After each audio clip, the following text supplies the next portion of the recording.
If you tried to pay for something with a piece of paper, you might run into some trouble. Unless, of course, the piece of paper was a $100 bill.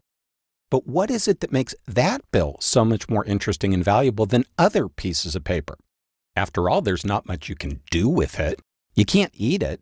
You can't build things with it, and burning it is actually illegal. So what's the big deal? Of course, you probably know the answer.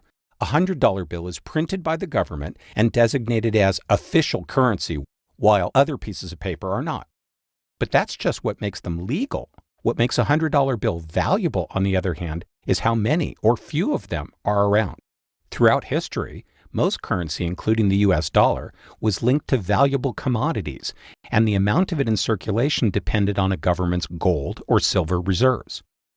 But after the US abolished the system in 1971, the dollar became what is known as fiat money, meaning not linked to any external resource, but relying instead solely on government policy to decide how much currency to print. So which branch of our government sets this policy? The executive, the legislative, or the judicial? The surprising answer is none of the above. In fact, monetary policy is set by an independent Federal Reserve System, or the Fed, made up of 12 regional banks in major cities around the country.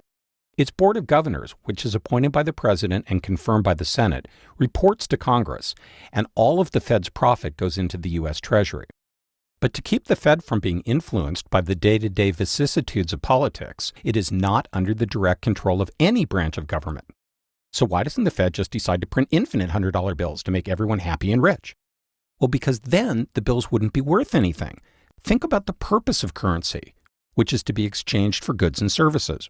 If the total amount of currency in circulation increases faster than the total value of goods and services in the economy, then each individual piece will be able to buy a smaller portion of those things than before. This is called inflation. On the other hand, if the money supply remains the same while more goods and services are produced, each dollar's value would increase in a process known as deflation. So which is worse?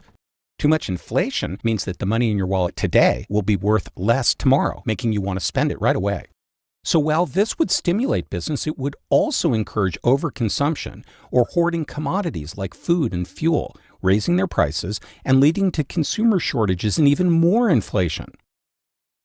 But deflation would make people want to hold on to their money, and a decrease in consumer spending would reduce business profits, leading to more unemployment and a further decrease in spending, causing the economy to keep shrinking. So most economists believe that while too much of either is dangerous, a small, consistent amount of inflation is necessary to encourage economic growth. The Fed uses vast amount of economic data to determine how much currency should be in circulation, including previous rates of inflation, international trends, and the unemployment rate. Like in the story of Goldilocks, they need to get the numbers just right in order to stimulate growth and keep people employed without letting inflation reach disruptive levels. The Fed not only determines how much that paper in your wallet is worth, but also your chances of getting or keeping the job where you earn it.